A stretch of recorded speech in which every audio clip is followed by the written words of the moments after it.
I'm Meram and I'll be the host, and it will be a pleasure to welcome you in the house, show you around, and introduce this art as long as you enjoy having this information.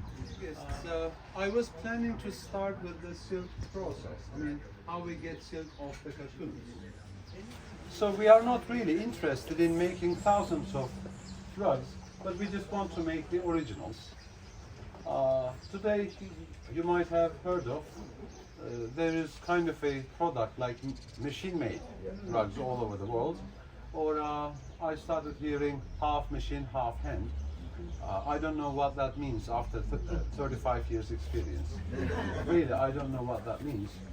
A rug is either machine-made or handmade. So what you're going to see today will be only the original handmade ones. Let me tell that to you in advance, and that is why we are actually subsidized. The main material is wool. It can be sheep's or lamb's wool.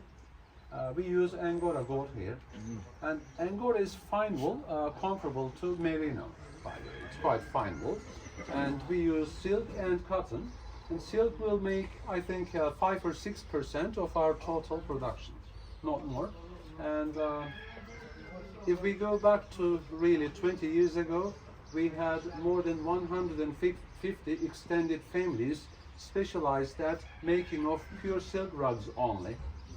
And today we have about 15 families. That's for real. So we have, I mean, we are questioning, are we going to have silk rug weavers in 15, 20 years? I have to say we are not sure. Yeah.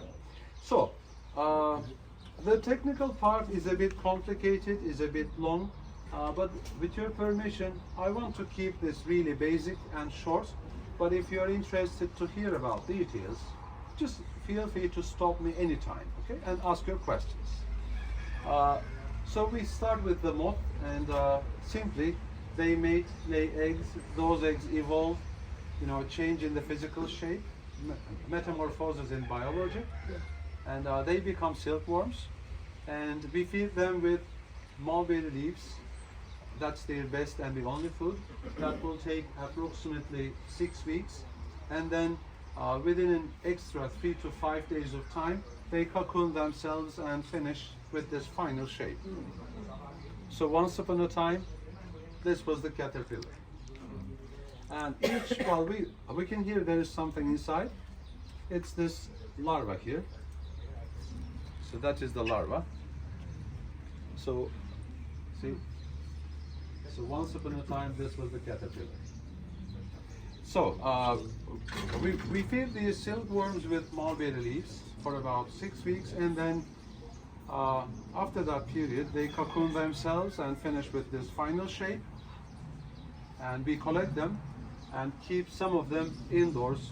This is to breed more of, and we use the rest, and that means we take the silk off the cocoon.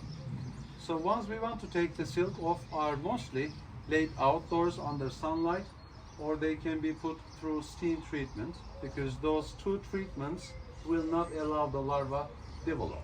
What happens if the larva develops is it will make a hole in the cocoon, get out of the cocoon, and mate, they'll lay eggs and they'll go on with the natural cycle. But there we have a very small problem. One cocoon is a continuous strand, just one long piece, with the length of approximately 1 kilometer, sometimes up to a mile. So around a kilometer, I can say. And that hole there will ruin the whole cocoon. Okay? See what I mean? Okay. So once we want to use or take the silk off, are put in hot water, and they soak for, say, half an hour. And then we use a natural brush like this, so that we can catch the beginning of the strands. So my colleague will show us the process.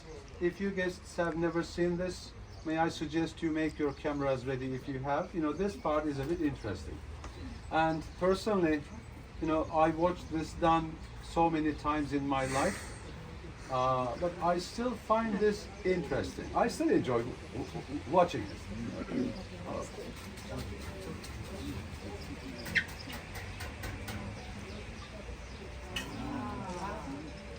Can you see it?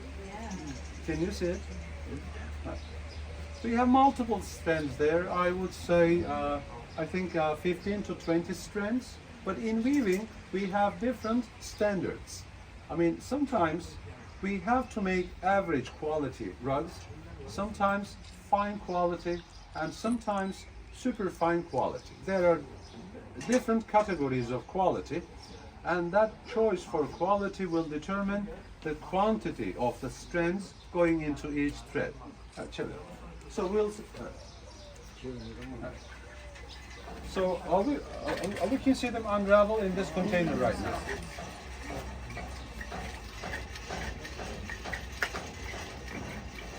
And the whole cocoon unravels till nothing is left. And this larva will drop into the water, but it will not have a use. Well, for guests, any guest who cannot see it? Anyone who cannot see it?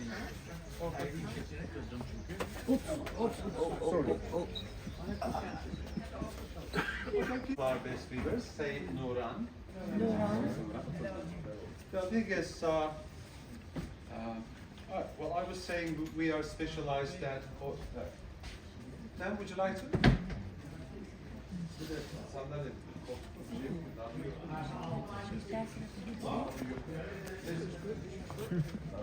Designed to make a small size collectible category, pure silk rug. For these sizes, we need wider looms, and we may have multiple weavers working together. You know, they sit side by side, and as they go row by row, they finish every single row together. But they all operate in the same way. And to make our weavers' job more practical and to save from some time, we are giving them rough paper designs like this one, and weavers follow these horizontally. They count colors side by side. And to start with, they set these vertical threads, and they are set in a V shape, half of them to be in the front, the other half in the back, equally. Like half and half. Yes. And then they're making this kind of flat weaving. I wonder if you can see it. This is used at the two ends. The reason for that is, you know, some of the works are average quality, I was saying. They'll probably last 5 or 10 years. But some fine rugs, I mean real good ones, are expected to last 2 or 3 generations. That's for real. So after 50 or 60 years of time, this end here will help stop fraying. So that's why we do this. And technically, weavers take one thread from the front, one from the back, and then tie them together with the traditional Turkish double knot, if you've ever heard of. That's what we mean by the double knot. Like this. Naturally, the more you pull it, the more you tighten it. Like that. Would you name this like a double half hitch? That is what I was told by native English speaking people. Yes. Yes? Who said yes? Are you like Boy Scout. And the other way around, you're going against it. That's why from one end, genuine rugs look light, from the other end, dark. So she's going to, well, she's actually making knots. So the knot thread is twisted around the 2 foundation threads I showed you. Ends are pulled from the middle and slide it down to the top of the row and then cut. Well, it's all hand done, no machines. I mentioned earlier. So this I would name as a silk on silk rug. We have wool on cotton and cotton on cotton rugs as well. Any questions? See those rugs on the wall?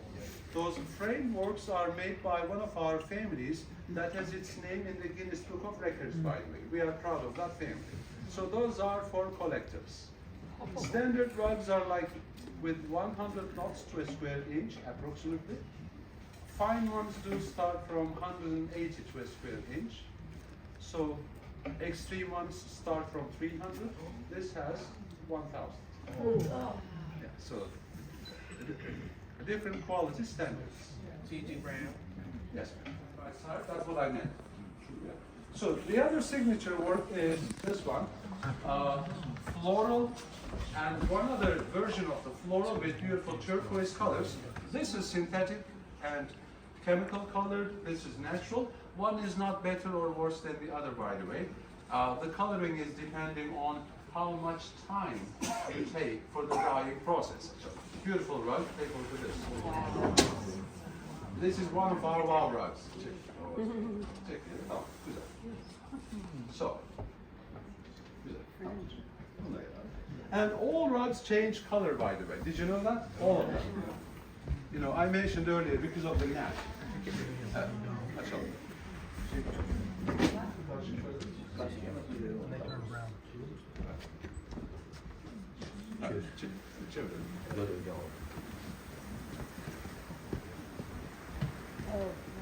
Oh, it does. They all change color.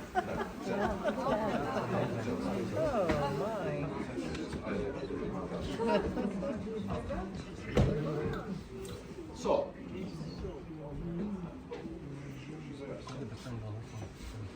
by the way, each extended family may have a couple of designs belong to them. A classic, this is a combination. A luxurious work, it's wool, but the detail is of silk. Fantastic labor here. And I would like to show you one other dowry version. Take a look at this. Perfectly plaited tassels, a high-end labor rug. By the way, dear guests, these are not like catalog pieces. You know, these are made to be unique and individual. So they're not like catalog or online pieces, made to be elegant and unique. If you ask me what kind of a design did our ancestors use if we go back to 1,000 years ago, it's this. I mean, not the rug, the design.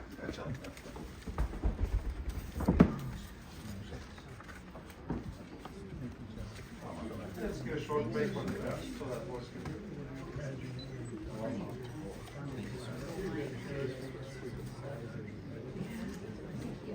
There are rugs made for entry hallways, there are rugs for bedroom areas. Some can work nicely under a coffee table, or some can work really nicely on the wall like an art piece. And we make round ones. Beautiful. To get into just to get the cotton. Really? That was 16 They seem to clean well at the beginning, but they are actually degrading the material, and we don't want this. So for quality rugs, we really want them last 2 or 3 generations. But I always share this information with my guests. What we learned from our grandmothers, from our mothers, is using olive oil soap or natural soaps for cleaning. You know, olive oil soap is the best, ivory soap or hair shampoo or baby shampoo. But what they would do once a year or once in 2 years is white vinegar and water solution. 5% is enough. 5% of white vinegar. They would rub the surface and leave it to get dry, and then we have a fresh, nice looking rug. And that's what they will do all the time. The design of it is a replica of the rug known to be the oldest existing in the world today. This one? Okay. So friends are saying refreshments are ready. Every guest visiting us is offered a refreshment on the house. We have some apple tea, we have some local wine, and we have raki. Do you know raki? No. Well, it's like ouzo, anise and grapes. On this tray we have the hot apple tea. If you like to try the apple tea, remember to grab the drink with the saucer first, please. Boys have done this. So, can you see similarities in the appearance? Totally different patterns and stuff. Which we really know about. And each extended family may have a couple of designs belong to them. But the idea is that every new coming generation would like to add something more to the original idea. But I would like to name this as an innocent competition between ladies. Does that make sense? Meaning, I mean, I have That is. many ladies in this group. Would you like to copy one of the ladies' work, or would you like to have your own design? I think all of you would say, I would like to have my own design, including mother to daughter. So that encourages the variety. Everybody's going to start by I copying. guess I'll show you just one or two more and I'll finish. I was asked about values. Oh, that's That is gorgeous. This is the source. This is the source, and as a principle, there is a rug for everyone. That's for real. Some rugs are worth a couple of hundreds. The blues and that. These are fine to look at as long as there's no price tag attached. And directly speaking, if any guest is interested, for sure there is no commitment. It's been a bit quiet in the past 2 or 3 years, and we want to come back into weaving life again.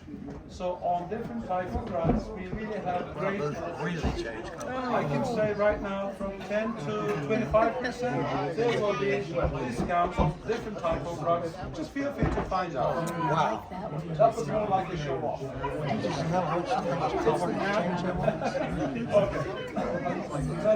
really wonder how they do that. Collectibles I mentioned earlier. Well, more like this can take, say, 6 to 8 months for this size and density. These are extreme high-end labor rugs. We have a beautiful selection. But I guess I have 2 or 3 friends, colleagues there, 2 or 3 here. They just approach you. They just get closer to you, show them the ones. Having some ideas will never mean interest, out of curiosity, out of interest, or just for fun. And I'll be around for the moment. I want to thank you very much for your time and kind attention. Wish you a great time and a safe journey back home. God bless you all. Thank you very much.